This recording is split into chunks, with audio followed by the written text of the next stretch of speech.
Hey there, it's Derek here from Pacific Coast Auto in Japan. We're looking at a Honda Integra Type R. This is the DC5 generation, so the second Integra Type R. Comes with a K20 2-liter engine. Everybody knows about the K20. They're known as one of the most popular engines in the world at the moment. In this guise, it puts out 220 horsepower and feels great when the VTEC kicks in. It really does. The VTEC doesn't kick in until high in the RPM range on this one. I think somewhere over 6,000 RPM, but the car revs to 8,200. It is crazy. 8,400, wow. Okay, I'm going to switch the engine off and we're going to review this car. This one was bought from auction for export over to the UK. It's a very nice car. It has a few niggly little problems, and one that's a little bit of a bigger problem. You might have heard the car has a lot of shake in it. It looks like it was an ex-race car, or at least an amateur street car that was used for racing. Has a lot of modifications that you would use for better handling, which is great. But I believe that it's running either strong, like hard engine mounts or hard bushings or something. It's transferring a lot of the engine shake into the chassis, and you can kind of hear it on the interior. It makes for a very loud sound. So if it were my car, I would absolutely want to get that fixed. If it is something that's going to be driven on the track, that might be desirable, or if you even want to drive pretty quick on the street, so it's really up to you. We'll go over the condition of the whole car, but let's start here with the engine. We have a few aftermarket things. There's a Mugen power induction box. And what this does is it kind of takes the original position and location of the air intake box, which is already really great on these cars, and then just makes, I believe it's a bigger filter in here and a more streamlined interior to get into your intake piping. They've also cut holes in here to allow more direct airflow into the intake, which is behind here, that normally gets fed by this grille section here.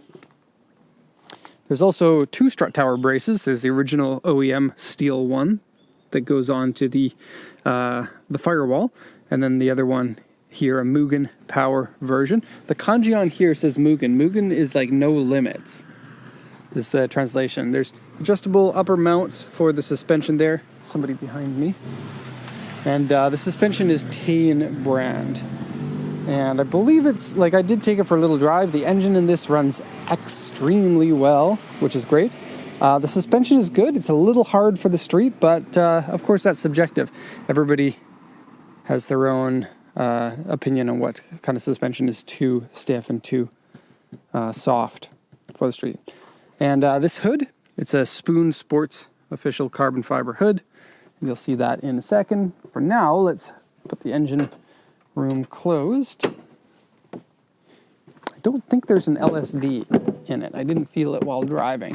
And we'll go over the oxygen inspection sheet here. So this one comes from 2001. It's an Integra Type R. These are fairly ubiquitous here in Japan, still fairly easy to buy. Prices are still on the increase, but they're a pretty good deal. You can get these for a good amount less than the generation beforehand, the DC2. It's an auction grade 3.5 with an interior C and power steering, power windows. It's probably easier to keep one of these on the road than DC2 because there are many more of them, and the K20s are more modern, and more of them were sold around the world than the B series in the DC2. Okay, 166,947, and no matter which version of the Type R, I wouldn't mind having higher mileage on them because they tend to take mileage well. The engines are all very, very nice. I don't know what it is. I know some of the earlier ones, like the DC2s, had hand-balanced, like individual person balancing on each one of the engines. I don't know if they still did that for this generation, but I think tolerances are so tight, and I think that the engines are just really well made, so higher mileage doesn't bother me. They're Hondas, they're known to be reliable, but even though they are a fairly high amount of power per displacement, I think still something, you're still getting regular Honda reliability. Anyway, sales points here. Purchased from user, still has current registration on it until 2024. Spoon carbon fiber hood, NK wheels, the NT03s, some of my personal favorite ones. They look like spider webs. Also, don't think that the seller mentioned it, but Brembo calipers and slotted brakes. Now the brakes feel like they have overheated at some point on a track, and so need to be bled. But that's a nice little bonus to get if it's not mentioned on here. Let's just double check. 6-speed manual is original. Defi 4 extra gauges. So that's going to be like your oil pressure, oil temp, water temp. And they have intake manifold pressure, which is a weird one to get on an NA car. First time at auction, Mugen exhaust, Mugen tower bar, and Mugen air cleaner box. Warranty papers. There's a few other modifications that they don't mention, so see it in person for details. And then it says cat has been removed, ? As in the catalytic converter. It's hard to take a picture of. I was requested to. But you can see heat shielding where the cat would normally be, so I would think that the cat is still there. So, yeah, I think the cat is still in place. Report here from the auction inspector. Monitor is cracked for the navigation. Aftermarket steering wheel wear and peeling. Driver's seat wear and ripped. Roof has several small dents. Now, I looked over it. They're very tiny dents. See if you can see any of them. To me, this wouldn't bother me. It looks like it was probably a hailstorm, but a light one. So several small dents on the roof.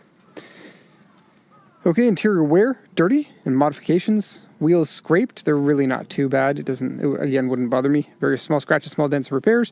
And then replaced hood and both fenders. Several dents on the roof. An A3 on the side skirt, which is at the bottom. It doesn't show up that much. And an A2 on the front bumper, which again is at the bottom. It doesn't show up much. The body on this is actually really, really good. And there are a few surprises as well. It has a rear under brace and a rear sway bar and an interior brace bars. They're similar to a cage, but they only go from here to here to here. So they're like a 3-piece unit. I haven't seen anything that's similar to that for this car, or really anything.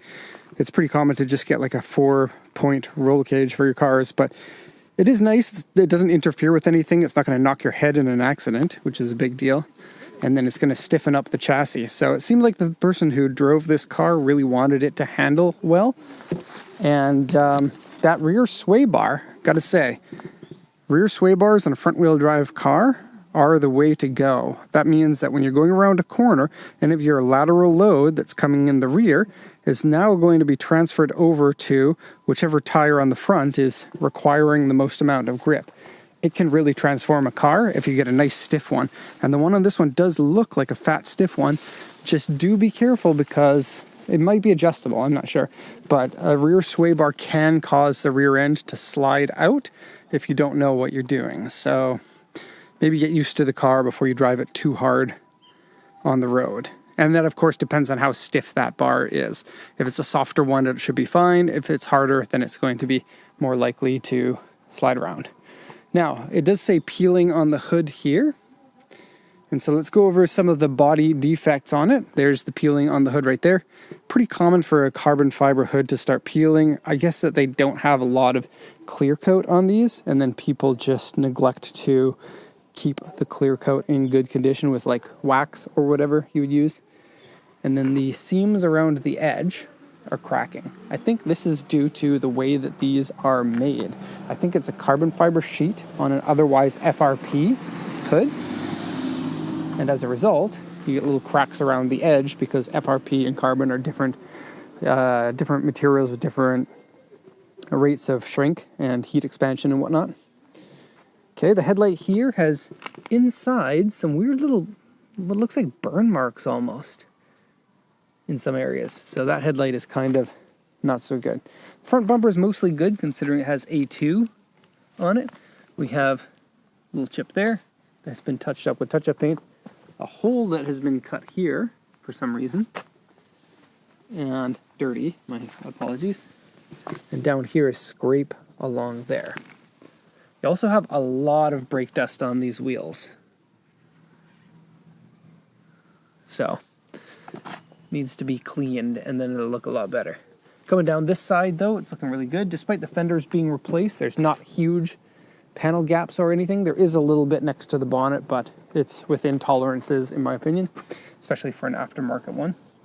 Coming down here, you're looking really good. We have a couple of small chips here, and then a little edge here where it's a little orange. I'd put some maybe protective thing on there because I think that the paint has worn down right on the edge there. Okay, and then you got a little bit of a dent right here. It's an oddly shaped, like multiple dimple dent, so I think somebody's tried to repair that at some point. I got to show you the side panel of this, or the side view. Always loved the shape of this car with the high deck, kind of, I guess the closest to a CRX that you can get, with the cut off back end, and just the whole shape has a very nice fast look to it, and this rear wing is excellent. And I know that a lot of people were like disappointed that they didn't carry over the double wishbones front and rear, but people have made these cars faster than the DC2s now on a racetrack. And so if you know what you're doing, and there's a lot more experience with this car now than there was, say, 15 years ago, it can be an excellent track car if that's what you're looking for. And it's probably a little bit better of a street car just because it's a bit more modern. Chassis is a little bit stronger, and in this case a lot stronger. I'll show you when we get to the interior. It also has spoon spoiler pieces on the wipers. Some people will totally dig that. And we got a little bit of damage to the aftermarket mirror here. And the mirrors are not bad, but it's a little difficult to view them because the mirror is smaller and the driver's seat has been like shortened. There's a low seat rail on the interior. Okay, rear sway bar. It's Cusco brand, and then a Cusco brand subframe securing aluminum thingy. Okay, and then Mugen exhaust that has a dent in it. Makes a pretty good sound, but you don't get to hear most of that sound because of how like vibration-y it is on the interior. Pop the trunk here, and we have some more chassis strengthening bits from Beat Rush Creative Products by Lyle. Okay. And then one of them here that's just kind of sitting there, and I can't figure out what it's supposed to go on. And then a secondary strut tower brace down here. That doesn't really need this, does it? It looks better without. Mugen. So cool. Now, because of these side pieces, and the side pieces here make a big deal. They go right into the back part of the frame. And because they're on an angle here, with one going in here and one going in there, it's going to be stronger than a complete square unit, which would allow it to kind of shimmy back and forth a little bit. So that's cool. Unfortunately, you can't easily get at the spare tire anymore. So I took a picture with the camera just kind of sticking in there. Doesn't look like there's any issues with rust or anything down there. And then, of course, no rust up here or along these. This one's going to the UK, and this car's in the UK. This car's old enough to start to rust. Here in Japan, not quite. To the interior. Okay, so it's got the nice black and red two-tone motif for the interior, including the red seats. It's kind of a Type R thing to have red Recaro seats, and these are the original seats. And then you can take a look at that support brace that I was talking about. And it has this padding material that has ripped. In my opinion, time to just take that off. Like, if it were my car, I'd take these braces out and I'd paint them whatever color that I wanted, probably black, because they're a little bit worn out. And then run them without having any pads, because I don't think you need the pads because nothing ever is going to hit them. And I think it looks better without pads on it too. Okay, steering wheel. Now this is kind of funny. It really goes to show who it was that drove this car. Lower the seat as much as possible with a low down seat rail, probably an extra 5 centimeters, 4 or 5 centimeters lower. Space the steering wheel as far toward you as you can get. And it makes it really weird to drive right now. I'd go with a regular seat rail, and you can just take this off and put the steering wheel onto here, and it would be a lot better, in my opinion. As it is right now, look at this. I can't reach the signals unless you take your hand off and move it. It's really weird. Okay, now this the seat, a little bit of the tape. The seat has some sections of wear here, some areas of the threading that's come out, and then some rips here. These seats are known to get saggy, especially on this bolster. Not really known to rip like this. I haven't seen it before. But I think it didn't go saggy because the roll bar here will prevent it from sagging down as people sit on that section to get in and out. I think people generally like these seats. There's not much to complain about unless they are saggy. So some of the interior has been wrapped in this carbon fiber look. It never really looks that good. And then coming in here, we have 4 extra gauges there. Let me just put the key in so you can see those light up.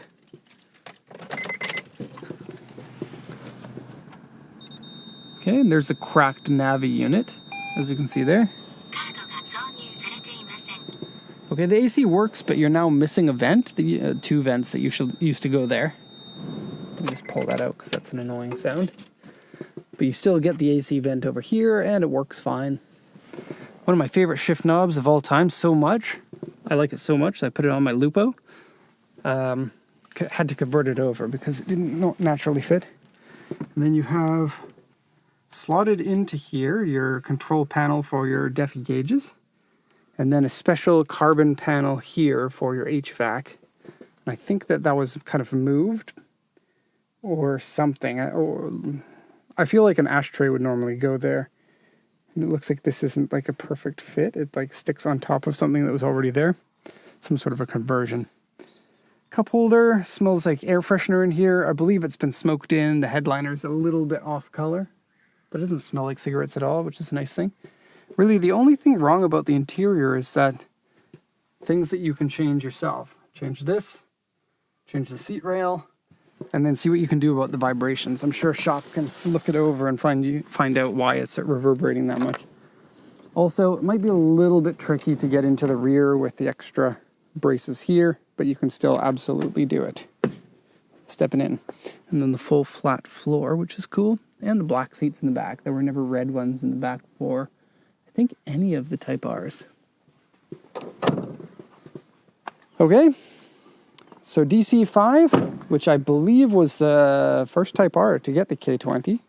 And what a peach of an engine it is. Just smile on the face. If only I could have that engine in that car, life would be good. But I don't think anyone's ever put a K20 into a Civic, or not a Civic, a City. Of course, plenty of people have done it into a Civic before.